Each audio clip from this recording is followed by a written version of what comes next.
You're listening to Every Day's a Saturday USMC Veteran Podcast.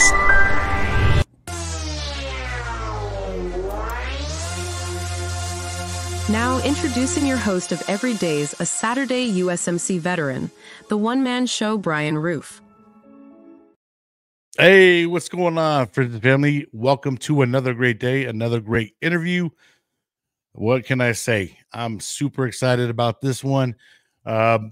I found this guy on what used to be Gunroom Radio, but now it's called Veteran Voice Radio.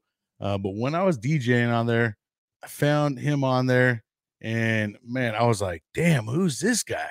And I started looking him up, started listening to his music. Then I learned all about him and found out, wow, this dude did 20 years, Special Forces, Army. You know, we don't get that excited for Army guys often as Marines, but this dude, you know, he's a badass, and he's making some badass music, and I'm super excited to have him on the show and talk all about himself. But we have Mr. Derek Stoner. What's up, brother? Hey, Brian. How's it going, man?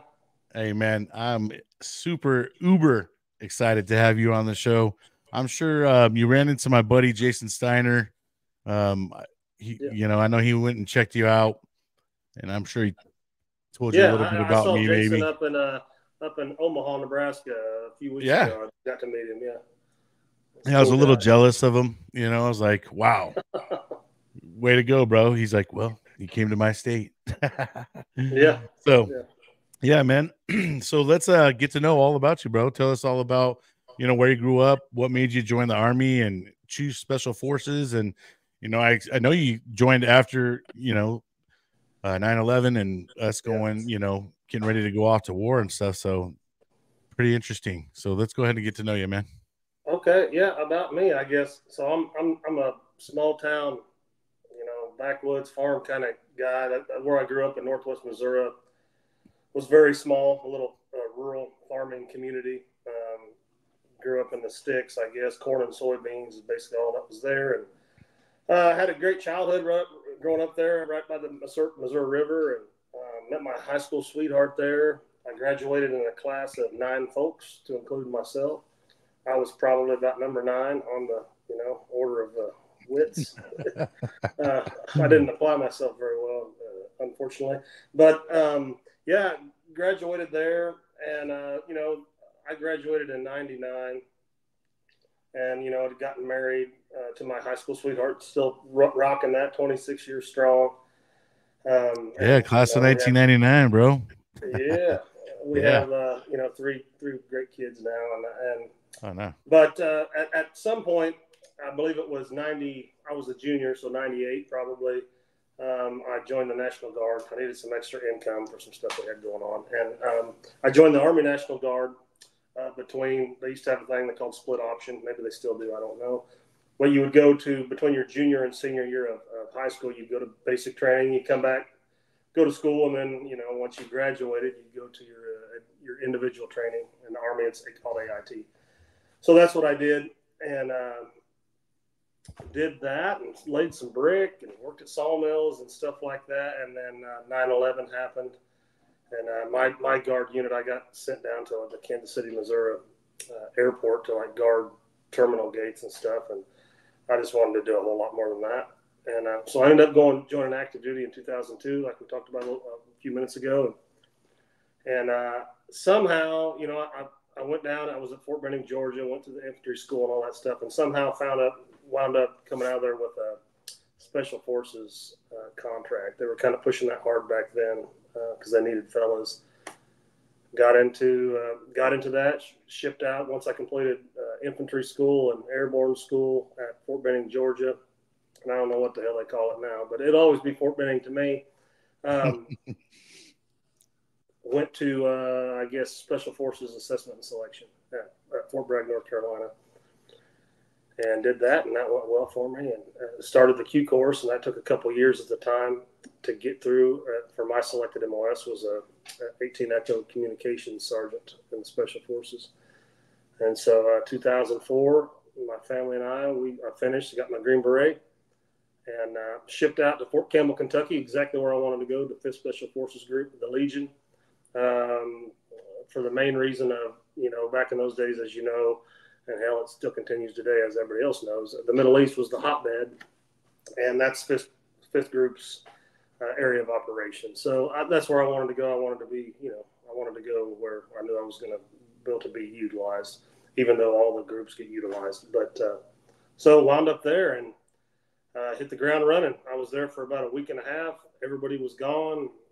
They flew me over to Baghdad, Iraq, and I met my team, and giddy up. And it was on ever since. And I retired, in 2022, January 1st of 2022. I finished my career as a troop sergeant major. And Special Forces, we have a company out of each group that's called a CRIF, and kind of a direct action unit within the Special Forces. And that's how I finished up my time in 22 and 22. So just had a guest on today. He was a SEAL, Navy SEAL. And we just talked about someone just kind of like you, man. I mean, your whole career was pretty much spent during a combat time. I mean, pretty much from the time you were in to when you retired, there was, pretty much combat going on. We deployed the whole time, the entire time. Yeah. So, I mean, how many deployments did you end up with? 16. Yeah, I think 16. That's what I heard. 16. Dang, man. Yeah. And, wow. That's. I mean, I'm sure there's other people there's folks that have done a lot more, and there's folks that have done a lot less, and each unit's got different. One guy may say, "Yeah, I only got one deployment," but that deployment might have been 18 months long, and another guy say, "I've got 3 deployments, and there was only 3 months long." So you know what I mean? So there's all that stuff. But yeah, my unit was a unit that always deployed. Like I said, their responsibility is the Middle East, so there hasn't, ever since 9/11 started, there hasn't been a lack of need. Right. No kidding. Right. For that. So, I mean, even as of recent, there's things popping off. So, I mean, yeah, I mean, so let's talk a little bit more about like all that stuff, man, and how it kind of weighed on you and stuff. I mean, obviously deploying, going away from your family, and you already had your family prior to joining, right? I mean, well, almost. Our youngest son was born right near after I joined. I was in the Q course. I just started it. Our youngest son was born. But yeah, right. So dang near. I mean, yeah, you didn't shoot. So he dang near what, in his 20s now? He's 21. Yeah. Yeah, man. Yeah. That's just crazy. So yeah, we started early. We started early for sure. Yeah, and I mean, he watched his dad go through the Army the whole time. I mean, from the time he was little, that's all he knew, right? His dad in the Army. Yep. Pretty much. Yeah. So how did you guys deal with all that, deploying, man? I mean, I know that's, always a rough thing and not an easy thing to leave the family behind. Yeah, certainly not. But I got a great wife. She was strong. We had a great support system. Our friends, we're still great friends. My wife actually just got back this morning from spending the last 3 days babysitting some of our other friends, 3 children that always babysit our children through the years. And, there's a small group of wives and of the guys I worked with, and they just banded together, and they're the ones taking the kids to ball games and making sure if one of them's got to work and another child got sick and that needs to get pulled out of school. They're doing all that stuff within themselves while we're gone. And I'd say that's the main thing, that gets overlooked a lot, really. It's not that it's easy being deployed and being over there on a mission, but you have a task, and really all you have to worry about is yourself and the guys around you. You don't really have much that you can offer to your family other than your paycheck, So the folks that are back, your family behind, they have to make a lot of sacrifices, absolutely, and find different ways to skin the cat, Yeah, and that's certainly what my wife and our friends and all around us have done, and that's how we dealt with it, And looking back on it, there's certainly difficulties and hard times, but I don't know as if I would change a whole lot of it. It builds resilience and kind of builds your character and who you are. No, and in today's environment, we need that kind of, those kind of people. with more thick skin, so to speak, Sure. um, Yeah. Yeah. but I imagine though it was always rough having to leave and come back, but having a strong partner is a big thing, especially having to leave for long periods of time, and there's so much stuff that we always fail to remember that there's to do when we're Right. gone. Yeah. But so while you were in, I know you're great at music and stuff. Did you do any kind of music while you were actually serving, or? No, not really. I mean, not, aside of getting a guitar out and playing at a campfire if we got our hands on some booze wherever we were at, every once in a while, that kind Right. of stuff. And I didn't really. I'm not a great guitarist now, but compared to what I was when I was in, I'm a lot better. I couldn't even play very well. I knew a few chords, but that's all I'd ever done with it, and really cared to do. I never saw this coming, to be honest with you. But I'd break it out now and again, and it always went on my deployment. Once I bought it, after my I think second deployment, it always came. It was. I got a guitar that sounds terrible because it's setting way too many ISU 90s and Connexes baking in the Iraqi sun. But I still have it, and I still play it every once in a while. But I think I've done cooked that rosewood. Every bit of good sound that I've ever had is gone now. But yeah, that's about as far as I went with music while I was in. Yeah. So during your 20 years, man, do you have like a crazy moment or a crazy mission that you like particularly sticks out to you that you'll never forget type stuff? I mean, I know there's a lot of never forgets, but the Yeah, more that certainly. sticks out than the other. I mean, there's so many of them, but it's something maybe that'll be interesting. I don't know. I'll just pull something out. I'll tell you. I told you when I first got in the group, I went to First Battalion for the Special Forces Group. The whole battalion was already forward deployed, and so basically I was just there. Me and a couple other guys that had just graduated the qualification course, and we're just getting kitted up and getting our issue and stuff like that, and waiting on Air Force to fly us over. So we was there a week or two at home, and then we flew over. And I landed in the middle of the night. I believe it was in Balad, at a Balad Air Base, and you get ushered in. You're like, hey, you're going to go meet the group CSM in the middle of the night. So the guy's already pissed off. Somebody woke him up because some new guy, Daddy Dipshit, showing up. He doesn't care. Right, let's live in reality here. So you walk in there, and you're just like scared to death, and then you get your ass chewed. You didn't do nothing wrong, and you're just like, man, I don't know if I did the right thing here. And meanwhile, it was I think it was July, so it's hotter than hell. You step off the back of a C-130 and whatever, and it's just a lot of I guess feelings and emotions and senses and everything. You're just on sensory overload because you've never experienced these things before. And anyways, fast forward, another 12 hours or so, and then I was sitting on a couch in one of Saddam's old palaces that our unit had taken over as an operating base, the battalion had. And I'm basically waiting there. I was told that my team's going to come get me, and these guys show up. I didn't know who anybody was, obviously.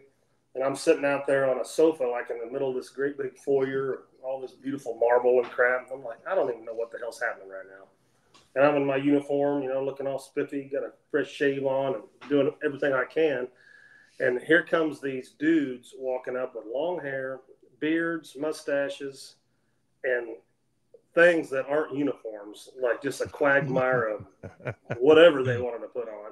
Guns hanging all over them, grenades, bombs, and they're staring at me and, walking across this big foyer right at me like they want to kick my ass is what I perceived. I was like, this is it. It's over, man.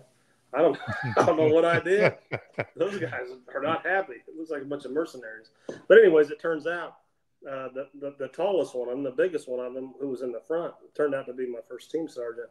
And he just walked up to me and just stared at me, like in a shitty way. Like if a man stare where you have to punch the guy, basically, if it's a different type of situation. And so I just stood up. And then I stuck my hand out to shake it, and he just looked at it, and he was like, get your shit and get out in the truck. And the next thing I know, I'm in a Toyota Tacoma with some dude driving. They throw me a gun and say, "Hey, stick it out this window, and you got this sector." And we're hauling ass in the middle of Baghdad in the middle of the day, swerving and shit. Anyway, so that was my initial experience of war. Yeah, damn. Yeah. You're like, who the hell do I shoot, man? Like, fuck. Yeah, I don't like anything that shoots at us. I have no idea what the hell's going on right now. But anyways, yeah.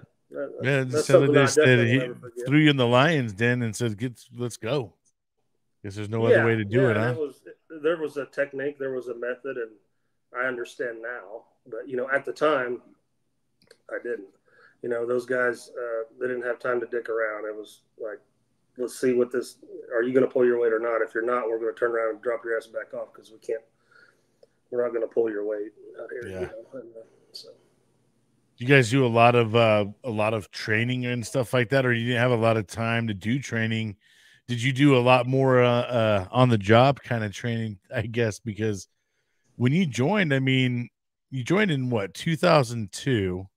The Iraq war started more 2003. So, I mean, I imagine by the time you got kicked into it, you didn't have a lot of time just to go keep training. You were more or less thrown into the pit of it and trained on site. Yeah, most of it, like the real stuff was, like when I got over there, like you said, it started in 2003. The guys were on their second rotation. They'd already been in the invasion and had gotten back, took a little time off, and then they were back. And that's right when I was getting there. So, of course, I had 2 years of Special Forces training at North Carolina, but that's just, you're learning so many different things and you're getting the broad strokes of it. It's just giving you the ability to kind of function at your job, right, technically and with language and all this stuff. But when you get there, you didn't have that kind of training. So, yes, it's a lot of OJT. It's a lot of shut your mouth, open your ears, and try not to get anybody else killed. There's a whole lot of that. And we were so busy back then, on a good note of it was you're able to, if you were paying attention, you're able to learn pretty quick because it's almost every night you're going out and getting put into these situations, and as you start progressing, I had good leaders back then, and they start giving you a little more responsibility and do this, and you just start learning, and the next thing 2 or 3 years later, you've got some deployments under your belt, and you're no longer the guy that doesn't know what the hell's going on. You're the guy that knows some stuff, but it takes a lot of years to become the subject matter expert, I guess, that everybody looks to. Yeah, man. So, damn, after 20 years of doing that, how was it retiring, and getting out and trying to adjust to, being a civilian again? I won't lie, it was a little rough. And I hear the same story all the time from like my brothers and then because I meet so many veterans since I've done this music, veterans I didn't know. And it's a common theme, and I can't say it was a lot less, or I can't say that it was much different for me. It was rough. You lost your purpose, and people can tell you that until they're blue in the face, and maybe it was just me, but I didn't listen to them. I was like, no. All I focused on was like, I'm glad I ain't got to deal with this, and that amount of bullshit, whatever. Yeah. The negative sides of being in the Army or whatever. Because there's certainly a lot of it. Anybody that's a veteran knows the military is 95% bullshit. All we want to talk about are the fun times and the good times, and forget all about all that other stuff. The times you were wishing you were done. yeah, exactly. And that happens like almost on a daily basis, right? Yeah. That shit adds up. And, right. But for me, it was a little weird right off the start. I thought it was good because, you're just like, man, this is kind of cool. I don't have to do shit, blah, blah, blah. So you kind of go through that phase, maybe 2 or 3 months. And then you start feeling like, wow, I don't do shit kind of stuff in a bad way. And, that's where music for me has kind of been saving grace because I was in that funk the day I picked up my guitar and just like something happened. I was watching a YouTube video of Cody Johnson, of all people. I don't know. He was playing a song, and I was like, man, it was like acoustic set. I was like, I can do that. was like, I think I can do that if I go get my guitar and practices. And that's what started it. You know, it was just something simple like it was just purpose. And I think that's what all veterans need. You know, just a purpose, something to focus their, you know, energy on. That's 100%. something positive. Yeah. Yeah, I can agree more. So for you though, you already kind of knew how to play the guitar before you really decided like Yeah, you I wanted mean, to I do knew more with basic stuff. But when the time I just told you about, from that time for probably a good solid year and a half, I would spend between 10, 12, 13 hours sometimes a day playing, like insane. My wife hated my guitar.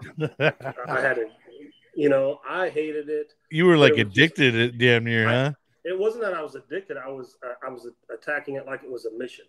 Got you. And I was like, oh, you still suck today. You still suck today. You still suck today. Keep, go, you know.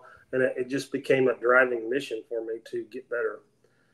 And but it helped me. It gave me a purpose, like I said. I don't play the guitar near as much as that anymore. I play maybe a couple hours a day. Some days I don't even touch it. But for that year and a half, it's what I needed. For me, it was something that just kept me focused and driven.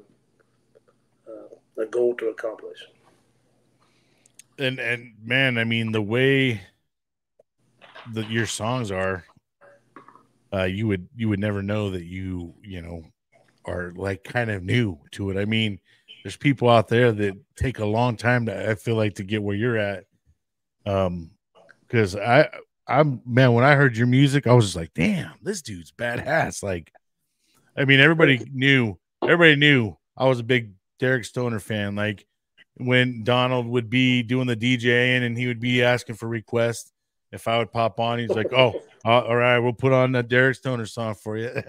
Yeah. I was like, hell yeah, bro. Like, because man, your music's amazing now. I mean, are you still actively writing? I mean, I know you had a couple songs come out in 2023, which I got a couple queued up and we'll play some of them. But are you still actively writing, or you know, where are you going with it? Yeah, I'm writing now more than I ever have. I have an album coming out July the 4th, Independence Day. I'm excited. You know, for folks like you, and I appreciate your support, I do. But for folks that enjoy my music, I feel comfortable saying this is by far the best stuff I've ever done. That's going to be out on this album. I got some cool stuff on there that I'm pretty excited about just sharing with folks and seeing their reaction. So yeah, the answer is yes. I've been writing a lot, more than ever. That's exciting to hear, bro. Because I mean, like I said, how you're not already signed, but I do see it coming, man. I mean, no kidding. I do see a future for you in music, no doubt. Let's if you don't mind, I'm gonna go ahead and put on. This is one of your newer songs that you dropped out. Bad Man Finder. Let's go ahead and let me see if I get that to play. Here we go. Can you hear it all right? Yeah. I've got salt rings on my sleeves. This desert heat makes it hard to breathe. I wake up when that sun goes down. Gotta prep these tools of the trade. My guns are oiled and I've got my blade. Gonna bring old glory into your house. You better run and you better hide. We don't knock before we come inside. You can say goodbye to all your friends and forget about the world you've been living in. I'm a bad man finder. A bad man finder.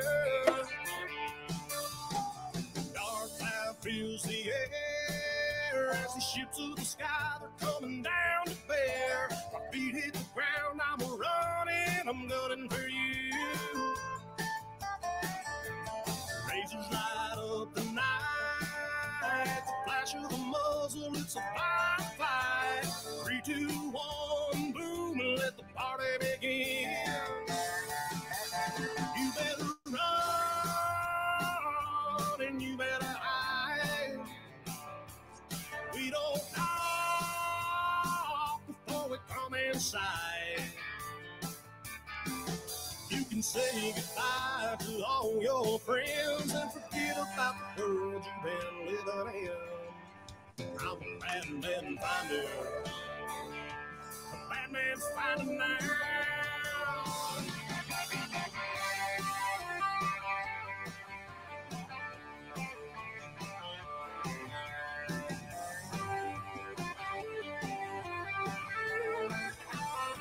Yeah, you better run and you better hide. We don't knock before we come inside. You can say goodbye to all your friends and forget about the world you've been living in. I'm a bad man finder. A bad man finder. Bad man finder now. I'm a bad man finder.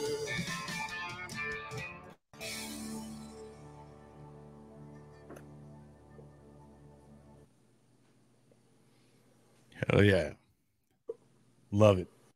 Yeah, So- that one's a shout out to all my boys that are still doing the stuff over there. Yeah, man. So, you know, is that basically what inspires you, your music? You know, what typically gets you? Are you the one that writes most of your songs or all your songs? Yeah, I write all my own songs. I've had on this upcoming album I have one co-write song on there, but it's still a song I wrote the whole song and brought somebody else in to help me tweak it a little bit, you know. But yes, my music is all I write it. That's just how I like to do it. Nothing against anybody that doesn't, but for me, that's like 90% of the stuff, the joy that I get out of playing like live shows or even people listening to something that I put out, because it's me, you know. I want them to understand what I'm trying to say, kind of like writing a book or something, I guess. But yeah, of course, I get a lot of inspiration from my time and the people I worked with. With this upcoming album, what the difference is. A lot of my earlier stuff has been very military oriented, and I'm glad with that. I like that. But now I've written a lot about that. I'm trying to write about some other stuff now, you know, because even though we're veterans and we have that experience in our life, we still are regular people at the same time. We still have regular lives, a regular side. Yeah. Yep. So I'm trying to do more of that now, and the hope is that maybe it'll be a little bit more marketable, because some of that, like for instance, the song you just played, for your everyday person, probably not even going to know what the hell I'm talking about, you know, more than likely, but you never know. Right. But we'll see. Well, I mean, for me, even that the song "River Runs Through It," I think it is. I like that one a lot as well. Cool. Thank you.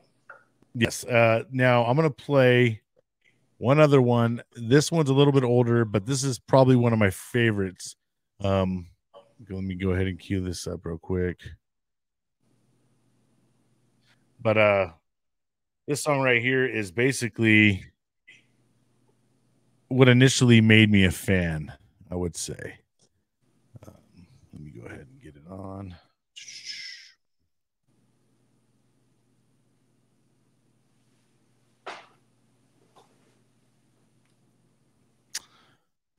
Is Will to Survive. So this song right here, I really love this song. But I'm gonna go ahead and play this one if you don't mind. No, right on.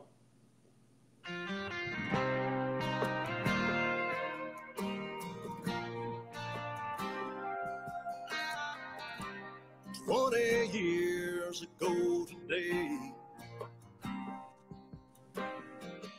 Uncle Sam said, let me show you the way, son. Pack your bag and dry them tears. It's a young man's game and we need you here. Survive the fury, stay alive, protect our country with your life. Master the chaos, stalk at night, and never lose the will to survive.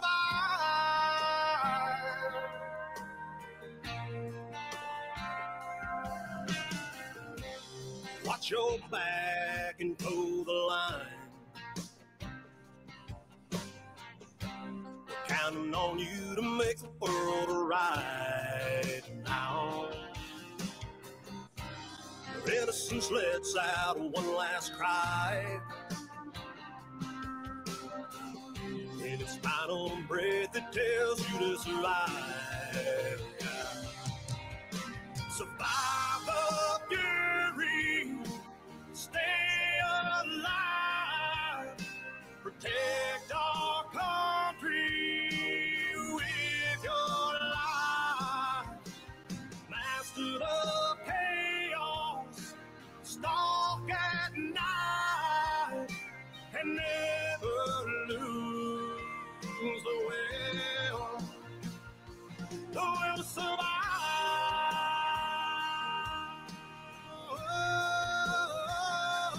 Will to survive.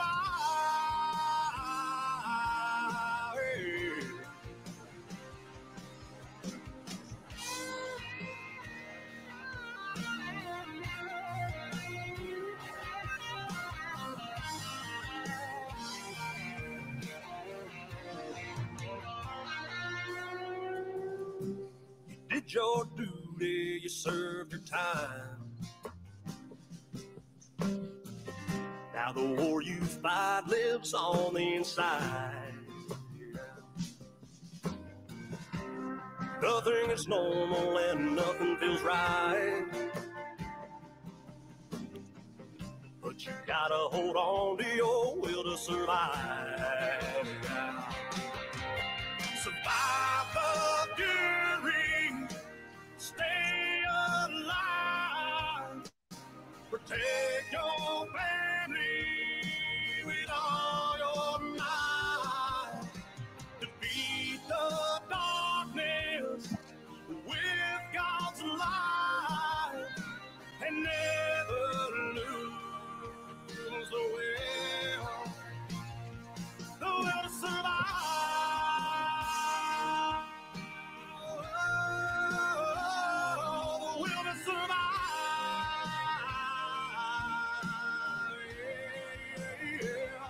The will to survive.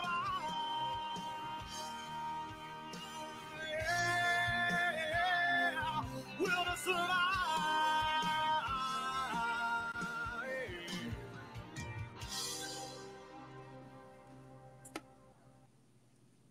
Hell yeah. Yeah, man. That right there was a jam for me that totally made me a fan. And started looking you up, bro. I was like, oh yeah. Gee, this dude has some bad, like every one of your songs was like, oh shit, I like that one too. And Awesome. so I'm super excited for July to roll around. And you know, I know you're gonna be at Hero Stock at Rolla, Missouri. And coming up in June. So you know, I'm so disappointed that I can't make out that one. That is a great lineup. I mean, between you got Shannon Book, I think Barbara Sims gonna be there, and who else was there? One of those. JB Brown. Yeah, JB Brown. Yeah, Marine. So you guys are gonna have a lot of fun. I love Hero Stock. I went to Hero Stock last year in Nebraska. Great time.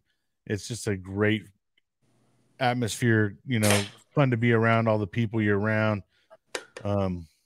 If I was there, it'd be even funner, but I mean, right on, man. Damn it, man. I'm looking forward to it. I wish you could be there. Yeah, man. But you guys are gonna have a great time. Nevertheless, it's Hero Stock is a good thing, and it's a great cause, and it brings everybody together. nonprofits, you know, that camaraderie that you kind of, you know, miss and stuff. Because even when you're done singing, bro, you'll be out down there hanging out with everybody. You know, it's a good time. Oh yeah, but it's always good. You get a bunch of veterans and the folks that are coming. Everybody's going to be patriotic, and regardless of if there's a veteran or not, they're there to support veterans. And it's like one of the. Anytime I'm in that type of environment, it's just wonderful to be there. You know, to be a part of it. It is a good community feeling, like family type thing. You know, and then that is always fun, man. And when everybody can just kind of relax and you know, put the life shit behind them, because you know, life is life. There. Yeah. We all just put that on file for a second. You know, we'll be back. Yeah. Absolutely. But man, you know, with your release coming out here in July, how many songs are you gonna have out? There's gonna be 10 on there, 10 tracks. 10? Nice. Yeah. All right. There might be, and I'm not gonna know this until for another 3 weeks. There may be a bonus track for people that pre-order, but no promises. I'll see how it comes together. It's a duet that I'm working on. I don't know. We'll see it. But it'll be at least 10 tracks. You know, a couple of the songs are songs that you've already heard before because they were released as singles, but all the rest of them, nobody's heard them before, you know, unless I played a couple of them at live shows here and there. So if that person happened to be there, they would have heard it. But for the most part, it's going to be all brand new music to your ears, you know, and I hope everybody likes them. Man, that's exciting. So when you record and stuff, do you have your own recording studio? Do you go somewhere? You know, no, I do all my recording in Nashville, and this whole album will be done at Berry Hill, minus just 2 of the tracks I did in Nashville as well, but not at a different studio. With I don't know if you've heard of the War Hippies at all. The War Hippies, it's a musical duo. Oh no! Check them out. They're really good. They're a couple veterans, a Marine and an old Army guy. And okay. They have a duo. They're rolling. I mean, they're on the War Hippies. Travis Tritt. Yeah, War Hippies. Okay. Check them out. But they befriended me a couple of years ago, and one of the guys, Donnie Reese, he owns his own studio down there, and so I recorded a couple of tracks at his studio as well. Yeah, it's great sound. I mean, all the players and musicians that are on these things are world class. I mean, you can hear that when you listen to the tracks. But I mean, you can't ask for anything better. It's a super fun time going down there when you have an idea, you have a song, you have a melody, and seeing what all these other people are able to do and add to it. You know, it's great. So what do you do? Like make a week out of it or something? You go down there for a weekend, or you know, just bust it out, or how do you usually make it a couple trips? For me, for the way I do it, because I'm still independent, and you know, right. The negative part about it is it's expensive as hell. You know what I mean? Yeah, man. Traveling is a B. And world-class studios for cheap. Yeah, sure. Goes for reason, but so now how I kind of have done it, I kind of piece it. I'll do a couple songs, you know, and I keep them. You know, and then I request, I know the players I like and I want to be on there. I know who I want mixing and mastering it. So it all stays the same, but it's just done throughout. You know, my live music in this last year has all been basically donated to this album.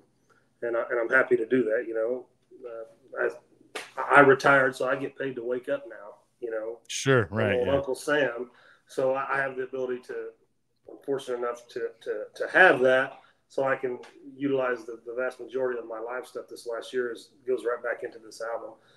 And, you know, how many years I'll do that, I don't know. But it sure has been fun doing it this year. And I'm hoping that people find this thing to be I hope folks like it. You know, you can't please everybody. But I really do hope folks like it. And I've had the ability to travel around the country quite a bit, but I want to do more. I want to get out and meet a lot more folks. So that's kind of where I'm hoping it goes with it. Now, so now I imagine you already have a couple songs in the bank type stuff, right? Like you said, you go and record. Now, is that kind of hard, man? When when you like, there's a song out there and you're like, damn, this is going to be a good one. And you want to go and release it, but you know, you got to hold back until you get the whole 10 done, man. It's terrible hard. Yeah. I have one right now that's going to be on the album that I personally, you know, and what I think don't count for shit. But if you didn't like what you were doing, you wouldn't do it. But right. I'm convinced that it'll be, if it gets the platform that it needs, it'll be the song of the summer for dances. And, you know, that's kind of a hot ticket right now. So, yeah, it's killing me because it's warm right now. It's like 85 degrees here today, you know. And it's like, and you're like, I got a song for this. I got to get this thing going, you know. Right. It's just going to have to wait, and we'll see what goes on. But, yes, it is hard. As far as lining the songs up, sometimes you'll write one that you really think's great. But with this album, if it doesn't go with it, I'm not going to put it on there. Because this specific album is titled Veritas, and Latin word for truth. And you being a military man, you know how much insignia we've had with the Veritas in that insignia somewhere. That the military's utilize Latin for a lot of years. Yeah. For all that stuff, and that's kind of where the idea came from. I wanted to name it Truth, but super unoriginal because there's been so much stuff done like that. So that's kind of where I got that. But with the songs, I want them to be like, this is what I think is the truth for each and every one of these songs. So that's kind of disqualifies some of them. Sometimes it's just fun to write a song that's just whatever, you know? So what do you do when you have a song like that? You kind of just put it aside and wait to see if it's something else, or you release it as a single, or do you have a lot of music out there? You're just like, shit, I don't know what I'm going to do with this. Sometimes I release it as a single. For me, I just feel like, you know, especially at my level, it's not like I'm Garth Brooks or something. If I feel like if I don't keep putting stuff out, people are just literally just going to forget really quickly. So it's kind of like trying to balance. Like, I got to keep inputting something, but I don't want to blow everything before the album, because I think that albums can do a lot more for you than a single, as far as like getting your wasta out there, you know. So I just try to balance it is all, you know. I think I released 3 last year. It's a little short. I probably would have liked to release 4, but I just didn't do it. But for this year, I'm putting all the money on the album. That's what it is. I'm putting it all on the album, and I want to go play the album once it's out. And I've gotten to the point where I'm pretty tired of playing cover music, you know, because I've certainly done a lot of that. And I'm 43 years old. I'm pretty much over it. Not saying I won't ever play another cover song, but going down and playing a 3-hour show with just everybody else's music, it's not what I want to do. I want to play my own stuff, and you know, if people want to hear it, I'll be there. If not, I'll be here on the farm doing something. You know, this is kind of where I'm at. You know, I think, you know, a lot of those cover songs are what kind of gets you feeling comfortable at first, right? Like, and everybody absolutely kind of that song, right? Yeah. It's just one of those things, like to warm you up more or less. Yeah, I mean, and to polish your skills, absolutely. You know? Yeah, I mean, but to come up with your own stuff, I mean, and especially 10 different songs, and you're trying to put them on. I know that's got to be hard. And do you ever find yourself like, damn it, man, that one sounds a lot like that one, you know, or or do they really never kind of end up sounding the same in your eyes? Well, so far I haven't had that problem, but it's not like I've written a million songs either.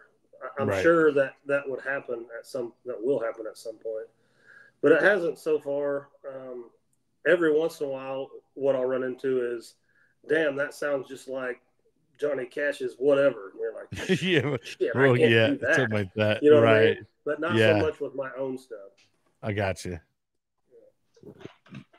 Now, you're just a natural at pretty much strumming and all that stuff, man. I mean, to match the strums to the words, and I mean, I'm okay. You know, I'm all right. I can play rhythm fine. You never took any kind of classes or anything, huh? No. YouTube, baby. That's where it's at. Yeah. How you can learn how to rebuild a semi-tractor engine on YouTube, you know, anything. You could really pretty much put anything into YouTube and it'll probably spit out something. You'd be like, wow, okay, I didn't know you can even do that. Yeah, You know? you might have to sift through some bull. There'll be some people show you the exact wrong way to do it, right, yeah. But there's usually somebody on there that you can glean a lot of information from that. And then there's just no replacement for just practice, hours and hours and hours and hours of practice with whatever it is. We all know that. It's putting in the work, you know, just putting in the work. Now, do you do little gigs and stuff like that? I know you went to Omaha, Nebraska, and did a gig there and stuff. Like, how do you pick up that kind of stuff? And do you do that often? Yeah. I just got in the wintertime, I don't do much from November to February. I kind of pick that off because it's not a very good time of year to play anyways. That's pretty common in the music industry to slow it way down. Little off season. Yeah, we're in this obviously in the spring now, and it's ramped up. I stay busy. Yeah, and how do I get the gigs? All kinds of different things. So I work with right here. Shout out to Operation Encore. I don't know if you've heard those. Oh yeah, I definitely know Operation Encore. Oh yeah, cool. For sure. You know, Guy and all the folks. Yeah, great people. You know, they picked me up. I don't know. Outstanding.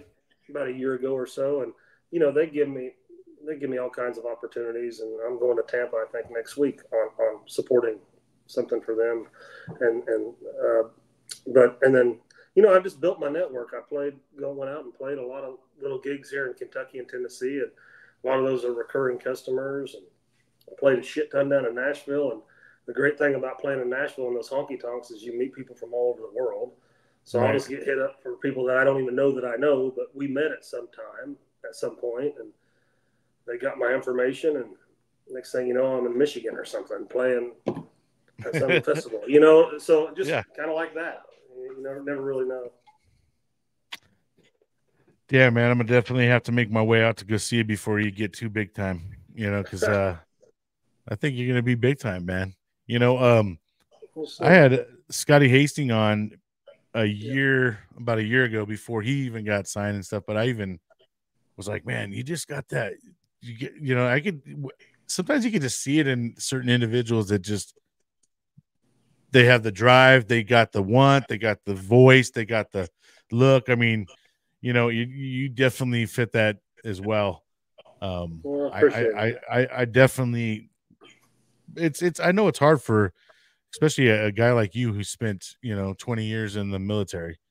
And you know, there's a lot of commitment there that you have to give to them. Right. And you don't have a lot of time for other stuff.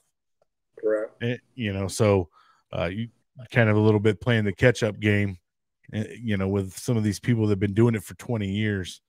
Yeah. I feel like you got some amazing music, man, in your voice and everything. Anybody that I've ever said, hey, do you listen to this guy? Like, oh yeah, dude, he's great. So I appreciate that.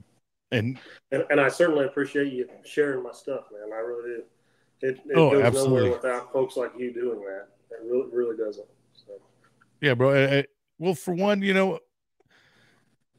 it's just exciting to see a veteran out there doing something great, right? And your music could be very therapeutic to someone. I know it's therapeutic to you. It's it's just great to see that, and I want to push anybody that I'm seeing, like veteran wise, out there, and push them, no matter what branch they are, what they it's more of a let's go veterans. And I know it's hard out there, man. It's a hard world to find your purpose again, sometimes. And it can take a long time. It took me a long time, a lot of failed relationships, and things like that.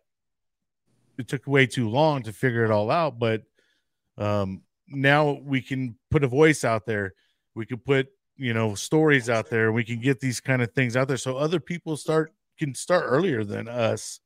I'm 43 as well, bro. And trust me, it took me, a good 20 years or so to kind of figure some things out and get myself on a better path, so to speak, Yeah, absolutely.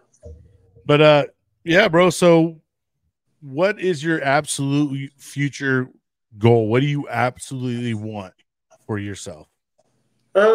Just to be able to I'm not like seeking fame and fortune or anything like that. I really am not. What happens is what happens. But what my goal is, and it has been since I started out doing this, it started out with I needed to fulfill something within myself, and it has done that. It has given me purpose. And then beyond that, I want to go out and I want to share it with people. I want to go around the country. I want to have the platform to do that, to go out and share it with people. And I want to play at places where people are there to listen. That's it. Right. And that's a big thing for musicians. You get caught in a lot of these things where, nobody knows who you are, and it's not on them. It's not on you. It's just, this is how it is. And you can be up there, you'll have somebody pouring their heart and soul out, and nobody's even listening. You know what I mean? You're just background noise. And for me, I don't want to do that at all. Nobody wants to do that. So I'd say that'd be the goal. Or if I can perform shows, and I've gotten to do some of these, but it's not every time. People are coming there to hear my music, and it's like an intimate night, and I'm able to, and I will, my guarantee in the whole deal would be, I'm going to give you the absolute best show I possibly can. That's my goal. Oh yeah, that's awesome. Now, do you stay current on all the events going on, or do you kind of try to stay away and remove yourself from all the crazy shit we got going on in the world today? I stay pretty up to date, unfortunately. It drives me nuts, but I stay pretty up to date. It's hard not to sometimes. I mean, especially serving and stuff like that. It's kind of scary to see where our country's going and things that are going on, and the border being open, so to speak. I was just telling my wife, like, it's kind of concerning that that we don't know who's came across. It's of some people that have made it. But I said, give it about 3 to 5 years from now, if it even takes that long. But once some of these people get rooted, we're gonna have some real big problems here in our own communities, which I hate to say. There's places like up in the north, I think up north in Minnesota area, there's places that are totally going to try to do like Sharia law, and and it's like it's not the same place we grew up in, bro. You know what I mean? You sound like you were born in 81 like me, around that time frame, and we are not growing up, and I mean, our kids aren't growing up in the same place that we grew up. It's rapidly changing so fast. Like when we were growing up, things were kind of starting to get faster at evolving, but once the technology world took over, it seemed like everything started going hyper fast. Our kids want to be freaking adults now, and they're little kids, and they know some crazy shit that they shouldn't know because they can watch YouTube. No, man, that's like a 5-hour conversation. I hear you. I totally agree. It's a damn shame, in my opinion. It's a damn shame. You're talking about, I have 3 kids, the youngest being 21. All of them are in their 20s. So they're just starting out their life. And I look at the opportunities that they don't have that I had, and it makes me sick. Yeah. Literally makes me sick, especially when we, as Americans, are blessed with, we literally live in the greatest country on planet Earth. We have all these things. And we throw it down the tubes, and our kids don't get to enjoy it. And that, perhaps above anything else, that pisses me off the most. You know what, bro? When you really put it into terms like that, I think that the youth is the ultimate ones that are going to be suffering from this. We're taking away job opportunities now.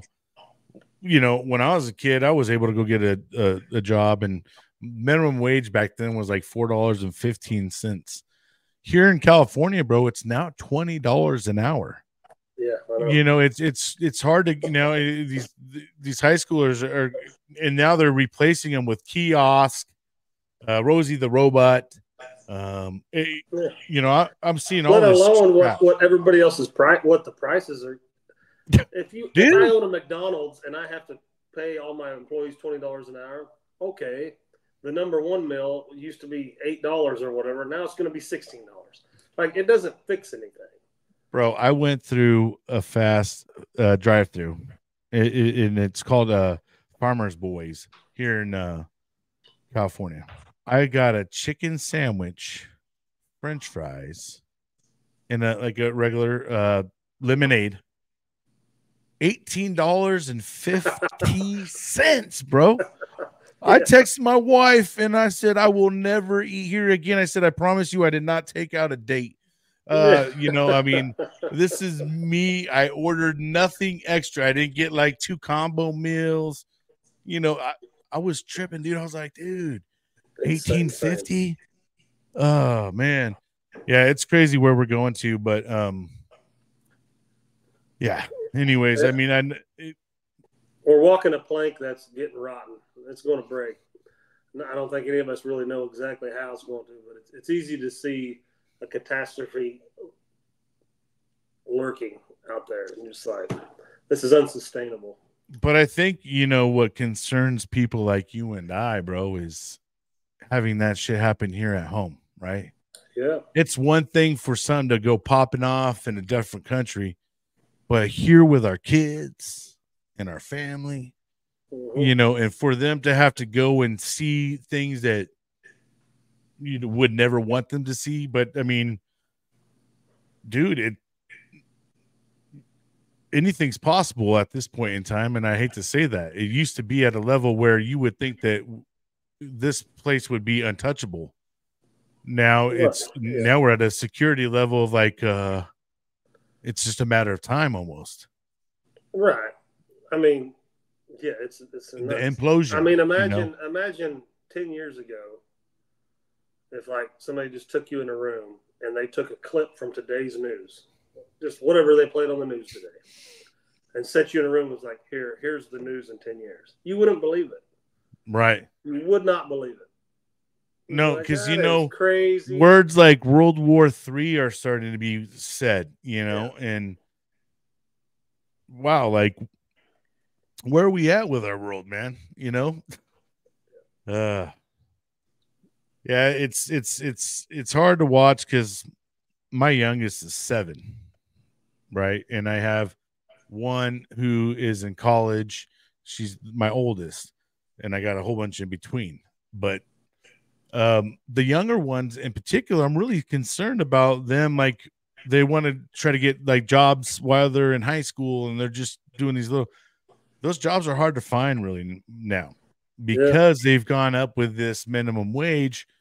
The kids are having a hard time trying to find jobs. So their experience and stuff like that, as soon as I was able to work, I went and got myself a job at the movie theater. And I went and got, I think I had by the time I hit 18, I had worked at 3 different places, I think. But I don't know, you know, for watching my kids grow up, it's kind of concerning to see there's a lot less of that opportunity for them, you know, and because now with those $20 an hour jobs, some of these people that were painters or hard laborers are like deucing their hard labor jobs to go flip some burgers, bro, because they get $20 an hour. Yeah, why not? But yeah, I don't know. And not to mention the security and safety of your children in different environments and society as a whole has bro, it's and I hate it. I hate it now even more that I got PTSD with going through some of this stuff, right? Because my alertness and what I think about when I go to a place is not what everybody else is probably thinking about, right? You know, sometimes my mind goes really off the wall where I'm thinking, oh shit, like if something popped off, which door would I go? my family going to go out? Where are we going to do, you know? Yeah. And now with the way things are, bro, it's, and the way our social media is too, right? They just want to force this fear into everybody. Like when we had this damn, the eclipse, bro, like, you know, all the damn things going on about like what's going to happen when the eclipse pops off, right? Like some people, I know folks that literally kept their kids at home because of this total eclipse. There's people that didn't let their, you know, because they thought something was gonna happen because TikTok said, or you know, yeah, TikTok. Oh, man, I hate some TikTok.